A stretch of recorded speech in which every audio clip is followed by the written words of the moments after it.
Assalamualaikum Sobat Football United.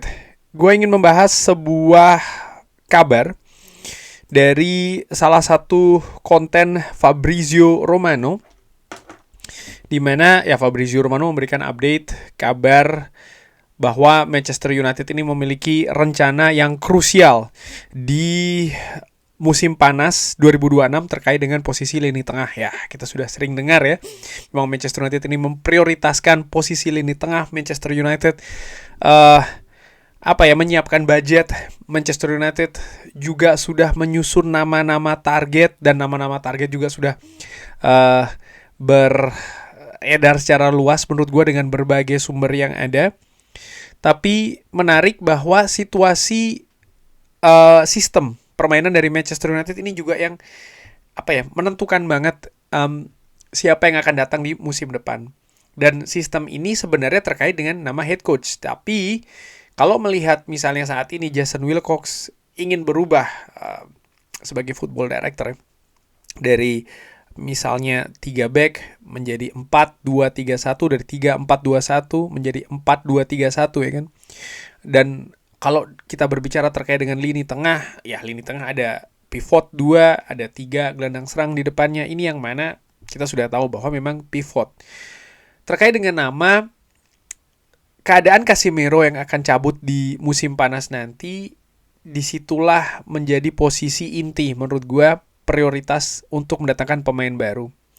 Dan Fabrizio Romano menyebutkan ada 3 nama di salah satu kontennya yang ingin gue bahas.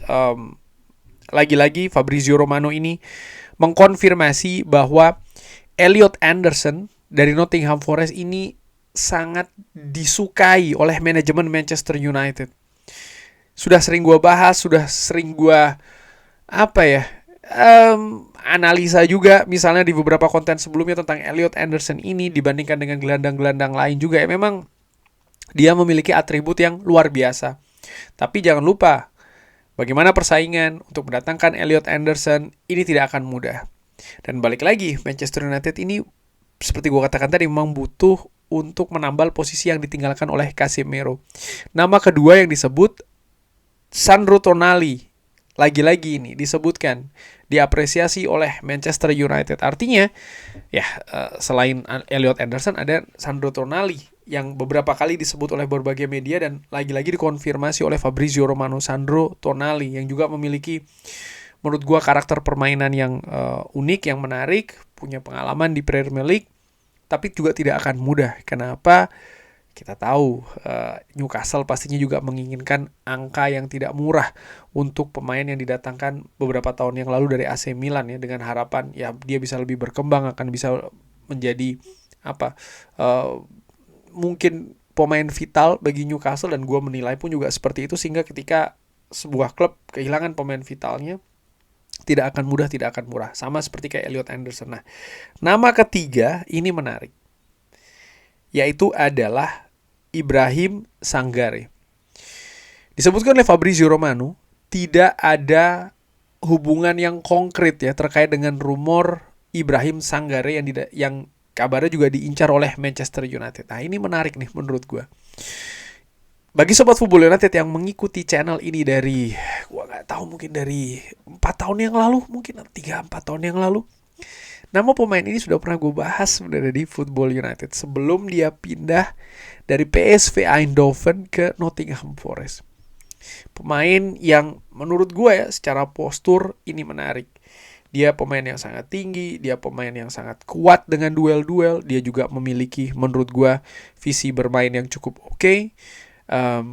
Dia memiliki pengalaman yang artinya bermain secara internasional juga yang bagus. Dia memiliki karakter juga yang kuat.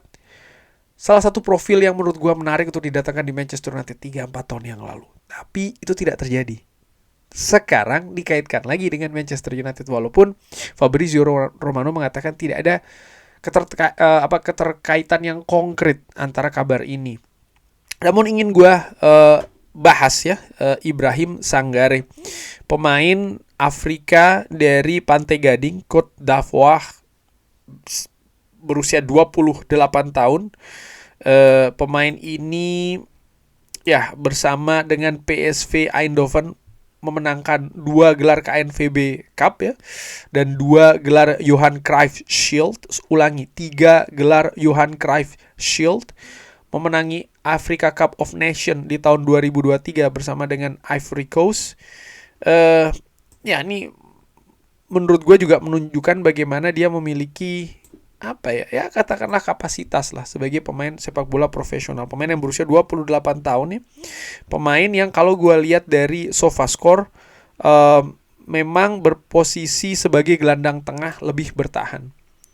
Tadi gue katakan ya, Manchester United mencari pemain untuk mengganti Casemiro ya kan.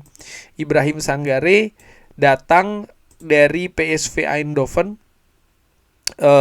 ke Nottingham Forest di tahun 2023 dengan angka 35 juta euro. Dan saat ini valuasinya ada di angka 22 juta euro. Kontraknya sendiri masih tersisa 2 tahun di Nottingham Forest. Ibrahim Sangaré bisa bermain di setidaknya di 3 posisi ya. Dia bisa bermain di gelandang tengah, gelandang bertahan, itu merupakan atribut terkuatnya, dan juga sebagai center back nih. Nah, ini menarik menurut gue. Ya, pemain ini menurut gua yang patut dilihat juga catatannya yaitu adalah cederanya. Bersama dengan PSV Eindhoven, dia jarang cedera ya, selama paling tidak 3 musim ya, 2 atau 3 tahun masanya di PSV Eindhoven, sangat jarang sekali. Tapi di Nottingham Forest, tepatnya tahun 2024 bulan September sampai dengan awal Januari 2025, dia cedera nih karena hamstring, memaksanya untuk absen selama 129 hari, dan dia absen di 24 pertandingan, baik itu untuk tim nasional Pantai Gading ya, Ivory Coast, ataupun untuk Nottingham Forest. Yang pada saat itu menurut gue, yang gue menantikan bagaimana kiprah dari Ibrahim Sangaré, dan dia harus absen ini membuat gue menjadi semacam kayak oke, apakah dia bisa ini ya untuk bermain di Premier League atau tidak. Tapi kalau yang dari gue lihat setelahnya, ya dia ternyata bisa beradaptasi dengan cukup bagus ini di Premier League. Sejauh ini dia sudah tampil di 19 pertandingan bersama dengan Nottingham Forest di Premier League, dan angka 19 ini adalah yang lebih tinggi atau paling tinggi dibanding dengan 2 musim sebelumnya. Musim lalu dia 13 kali bermain di Premier League, musim pertamanya dia 17 kali. Dan nampaknya memang ada periode selain cedera ya, yaitu juga periode adaptasi dari seorang Ibrahim Sangaré bermain di Premier League. Kalau gue lihat heat maps-nya misalnya, ya dia memang sangat dominan di area gelandang bertahan. Dan ini menurut gua, dan juga kalau dilihat memang area gelandang bertahan sebelah kanan ataupun juga sebelah kiri, ini memang dia lebih aktif di sana. Dan ini kalau gua lihat juga, gua bandingkan ya, sambil gua lihat, mohon maaf tidak bisa gua tampilkan, tapi bagaimana kalau gua bandingkan dengan Casemiro, ini juga merupakan area yang biasanya ditempati oleh Casemiro. Dan dari situ maka kesimpulannya memang dari sisi positioning Ibrahim Sangaré ini bisa bermain di posisi dari Casemiro. Hanya saja kalau gue melihat misalnya dari atribut-atribut menyerang ya, gue melihat statistik di SofaScore dari XG misalnya, lalu juga shot on target, shot off target ya, atribut-atribut menyerang Casemiro ini jauh lebih unggul daripada Ibrahim Sangaré. Expected goals-nya Ibrahim Sangaré ini 1,06, sementara Casemiro ini 4,09. Sejauh ini Ibrahim Sangaré sudah mencetak 2 gol, Casemiro mencetak 5 gol. Bagaimana dengan sisi passing? Menurut gua sisi assist ya, the expected assist utamanya dari Casemiro ini lebih unggul dibanding dengan Ibrahim Sangaré, walaupun mereka berdua ini sama-sama sudah menciptakan 2 assist. Bagaimana dari sisi defending? Ya, interception, tackling hanya beda tipis. Beda antara Casemiro dengan Ibrahim Sangaré. Sehingga menurut gua ini menarik ya. Bagaimana dengan duel? Duel pun juga seperti itu. Bahwa angka duels dari Ibrahim Sanggare dengan Casemiro ini berbeda tipis. Masih unggul Casemiro tapi tidak terlalu jauh.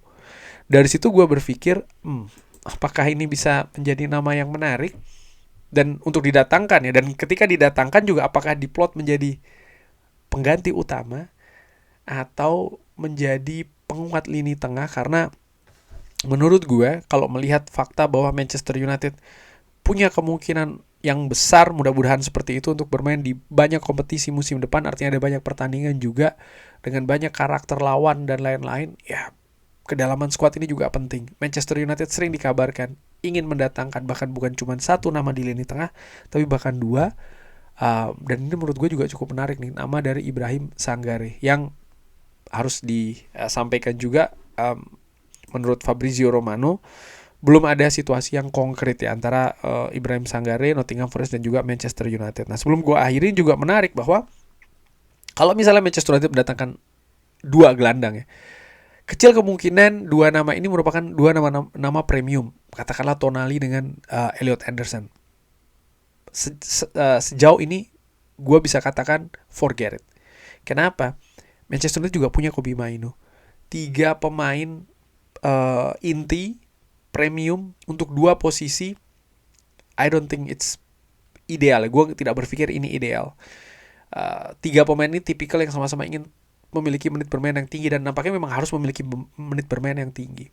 Mereka dalam usia yang memang harus memiliki menit bermain yang tinggi untuk bisa lebih berkembang lagi. Sehingga mungkin profilnya yang berbeda nih. Pemain nomor 1 ataupun pemain nomor 2 yang didatangkan posisi lini tengah di musim panas nanti. Sehingga menurut gue ya nama Ibrahim Sanggare mungkin menarik. Tapi catatan lainnya adalah juga ya 2 pemain ini sama-sama dari Nottingham Forest. Gue pikir Nottingham Forest untuk kehilangan 2 pemain intinya di satu bursa transfer ini juga situasi yang mungkin tidak mereka inginkan ya. Tapi ada tapinya lagi nih. Situasi mungkin akan berubah. Karena kalau gue melihat saat ini Nottingham Forest berada di peringkat ke-17. 1 tingkat di atas zona degradasi. Kalau mereka tergelincir ke Championship, mungkin situasinya akan berbeda. Kurang lebih seperti itu. Bagi Sobat Football United ada pendapat lain, drop di kolom komen. Terima kasih sudah menyaksikan. Jangan lupa like, sholat, dan juga subscribe. Wassalamualaikum warahmatullahi wabarakatuh. Thank you.